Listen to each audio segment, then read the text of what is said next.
Portzirietako guztiok elkartearen 10. urteurrena baita aurten, eta kasu honetan behar bereziak dituzten umen beharrak etxetik ahalik eta hurbilen izatea, jasotzea, horretan dihardute lanean, eta hori da beraien helburua eta bizipozez aritzen dira hauek ere lanean. Hemen dira gurekin, Idoi Altuna eta Janire Begiristain. Arratsaldeon. Arratsaldeon. Amalabak.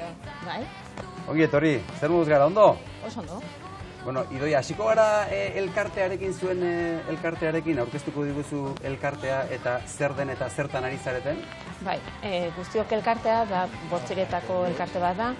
Orain dela 10 urte sortu zen, eta gure helburua, azkenean guk gaude familiak, gure familiak dira behar bereziak dituztenak, eta baita behar berezi puntualak dituztenak. Zenbat familia zarete ordua? 24 familia gaude. 24 familia. Bai.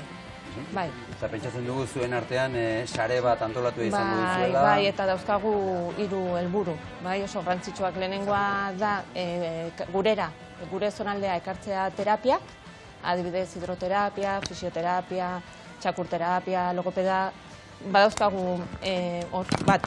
Azkenean guk joan ordez Donostira o Iruñera, azkenean zonaldea ekartzea asko laguntzen digu. Beste bigarren helburu bat daukaguna da formakuntza, gure zonaldean eukitzea eskolak eta gurasoak eta familik formatuta, eta ergo hirugarren helburua da osasuna. Osasuna eukitzea. Eta esan diguzu, behar berezi batzuei erantzutea dela helburua, ze behar berezi esate baterako?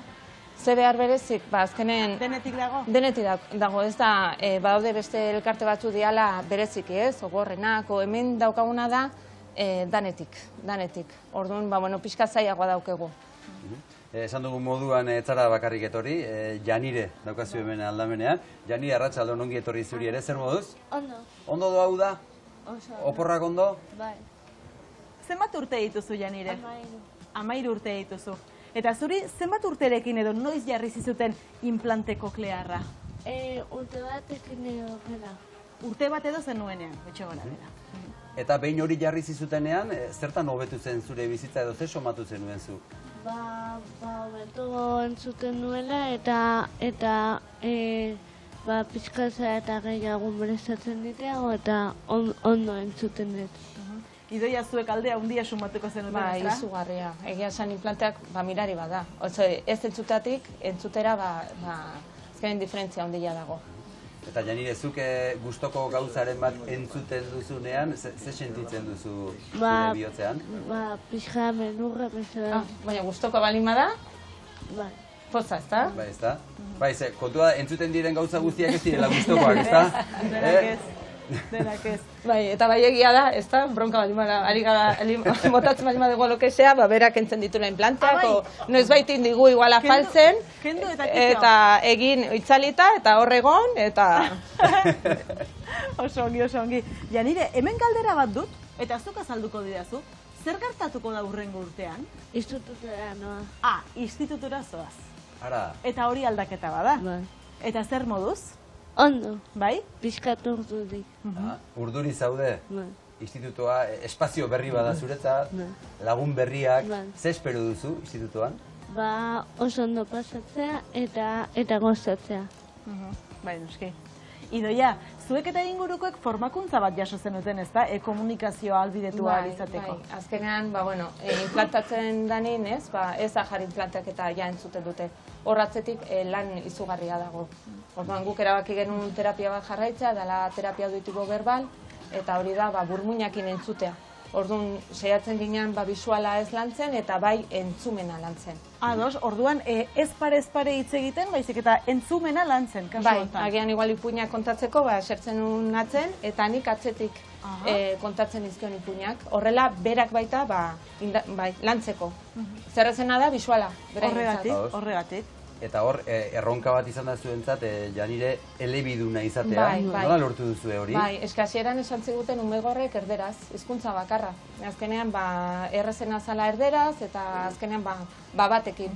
Eta guk erabaki genuen, eta gure etxea euskalduna da, gure familia euskalduna, eta nahi genuen zen, elebiduna izatea. Eta hortan, formakuntza hortan ez, azkenean, guztiok bezala, egondu gara antolatzen ikastaro batzuk, unibertsitateko, eta garrantzitsua izan da, elebidun hori lantzea hizkuntza arazo dauzketen umeengan. Janire, orduan zu, euskaraz eta erderaz ongi moldatzen zara. Bai. Ongi moldatzen zara. Bai. Idoia, nola bizi izan dituzue Janirekin planteak jarri eta ondorengo egunak, ondorengo garaiak? Lana. Azkenean gure senyorita txiki-txikitatik lan egitea tokatu zaio. Eta oso langilea da. Oso. Guk juten ginean hori Madridea, hori terapia horrekin kontatu detena, hilabetero, saioak egiten genituen Skypen bitartez, astero terapeuta batek ematen zizkigun saiokin, eta hor gertatu ziztaiguna zen tresna guztik, hizkuntzanak danak erderaz daudela, euskeraz oso gutxi daude. Eta hor, utxune handi bat ikusi genuen. Eta horrekin ikastaro horietan, konturatu ginen batzegoela test bat makartu guk erderaz egiten genuena, eta konturatu ginen batzegoela euskeraz. Ara? Bazegon, baina gauza ez zegoela zabalduta. Dan esaten nuen, lan okerrena eginda dago, dela gure ikertzaileak lan hori egitea, baina jendeak ez du ezagutzen. Eta hortik hasi zian, 10 urte hauek, daramatzagun ikastaroa unibertsitatekoa. Idoia, bizipoza guztiok elkartea itxasargiak dira, jende askorentzat.